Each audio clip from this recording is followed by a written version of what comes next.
Hello everyone, চ্যানেলে আরো একটা নতুন ভিডিওতে আপনাদের সকলকে জানাই স্বাগতম। এর আগের একটি ভিডিওতে আমি আলোচনা করেছিলাম যে বঙ্গীয় গ্রামীণ বিকাশ ব্যাংকের নাম পরিবর্তন হচ্ছে।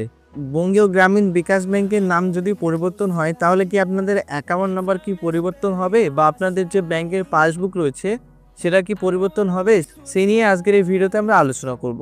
তো চলুন ভিডিওটা শুরু করা যায়। হ্যালো বন্ধুরা, আপনারা দেখছেন take to smile YouTube channel. আমি আপনাদের সঙ্গে রয়েছি স্মাইল। তো বঙ্গীয় গ্রামীণ বিকাশ ব্যাংক হলো আমাদের পশ্চিমবাংলার একটি গ্রামীণ ব্যাংক, যার হেড অফিস হচ্ছে বহরমপুর, মুর্শিদাবাদ। এবং এই যে বঙ্গীয় গ্রামীণ বিকাশ ব্যাংক রয়েছে, এই ব্যাংকগুলি গ্রামীণ ব্যাংকের ফলে প্রচুর কাস্টমার রয়েছে যারা বিভিন্ন সুযোগ সুবিধা পেয়ে থাকেন। তো ভারতবর্ষের প্রচুর ব্যাংক রয়েছে, এমন অনেক ব্যাংক রয়েছে।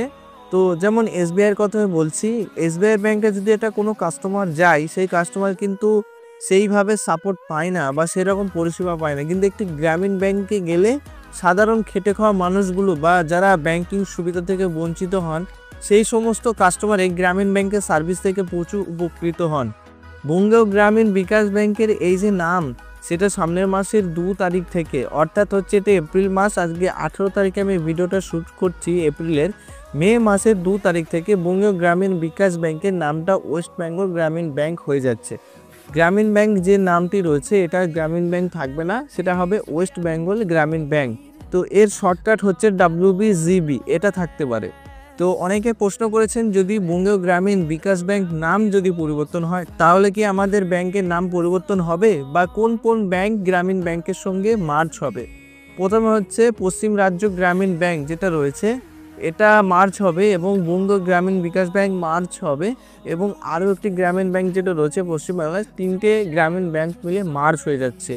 তো মার্চ হওয়ার ফলে টেকনোলজির দিক থেকে এরা পিছিয়ে ছিল, সেটা আর এই সমস্যা হবে না। এরা দ্রুত মার্কেটে আগানোর চেষ্টা করছে এবং খুব ভালোভাবে কাজ করছে। ইতিমধ্যেই গ্রামীণ ব্যাংকের আপনারা সকলেই জানেন, আগে এটিএম দিত না, কিন্তু বর্তমানে এটিএম, নেট ব্যাংকিং, ইউপিআই সব কিছু চালু হয়েছে এবং আস্তে আস্তে গ্রামীণ ব্যাংক একটা ভালো পর্যায়ের দিকে যাবে। এটা আজকে আপনাদের আমি বলে দিচ্ছি। যে সমস্ত সিএসপি বন্ধ করে আপনারা কাজ করছেন তাদেরও ফিচারটা অনেক ভালো এবং গ্রামীণ ব্যাংকের সঙ্গে যদি এখন কাজ করতে পারেন ভালোভাবে, তো আপনারা ভবিষ্যতে ভালো একটা ইনকাম করতে পারবেন। যারা গ্রাহক রয়েছেন তাদের যে অ্যাকাউন্ট নাম্বারটি রয়েছে, সেই অ্যাকাউন্ট নাম্বারটা আপনাদের সেমই থাকবে। অনেকেই আপনারা বলেছেন যে 53 বা 54 যাদের অ্যাকাউন্ট আছে বা যে সমস্ত আগের অ্যাকাউন্টগুলো রয়েছে সেগুলো কোনো রকম কোনো অ্যাকাউন্ট পরিবর্তন হবে না। যেমন গ্রামীণ ব্যাংকের ক্ষেত্রে 10-12 ডিজিটের অ্যাকাউন্ট দিতে পারে এবং অন্য ব্যাংকের ধরেন 9টা অক্ষরের অ্যাকাউন্ট নাম্বার দেয়। গ্রামীণ ব্যাংকের ক্ষেত্রে যদি 10টা অ্যাকাউন্ট নাম্বার থাকে বা 12টা অ্যাকাউন্ট নাম্বার থাকে, কথার কথা বলছি, তাহলে সেটাই থাকবে। আর পশ্চিম রাজ্যে গ্রামীণ ব্যাংকে যদি 9টা অ্যাকাউন্ট নাম্বার দেয় 9 ডিজিটের, সেটাই থাকবে। কোনো রকম কোনো পরিবর্তন এটা হবে না। শুধুমাত্র একটু সমস্যা হতে পারে, সার্ভার ইস্যু একটু হতে পারে, 2-1 দিন বা 1 সপ্তাহ মতো সার্ভার ইস্যু থাকতে পারে। কারণ 3টে ব্যাংকের যে ডাটাগুলি রয়েছে, কাস্টমারের ডাটা বলুন, সেইগুলো মার্জ হতে একটু সময় নিতে পারে এবং এখানে আপনাদের সার্ভারে ইস্যু হতে পারে। যারা সিএসপি রয়েছেন তাদেরও কাজ করতে বিভিন্ন সমস্যা আসতে পারে বা এরর আসতে পারে। তো আপনারা একদমই ঘাবড়াবেন না, ব্যাংক কোনোদিন বন্ধ হয়নি। অনেকে বলছেন গ্রামীণ ব্যাংক কি বন্ধ হয়ে গেল, এমনটা নয়। গ্রামীণ ব্যাংকের বন্ধ নয়, মার্জ হয়ে যাচ্ছে। গ্রামীণ ব্যাংকের নামটা শুধুমাত্র পরিবর্তন হয়েছে, বাকি যেমন আপনারা পরিষেবা পেতেন তাছাড়া আরও বেটার আপনারা পরিষেবা পাবেন।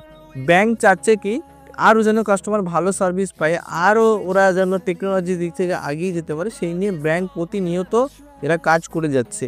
তো আশা করি আজকের এই ভিডিওটা আপনার একটু ভালো লেগেছে। আজকের এই ভিডিওটা যদি আপনার একটু ভালো লাগে, অবশ্যই আমাদের চ্যানেলটি লাইক, শেয়ার, কমেন্ট এবং সাবস্ক্রাইব করতে ভুলবেন না। ধন্যবাদ।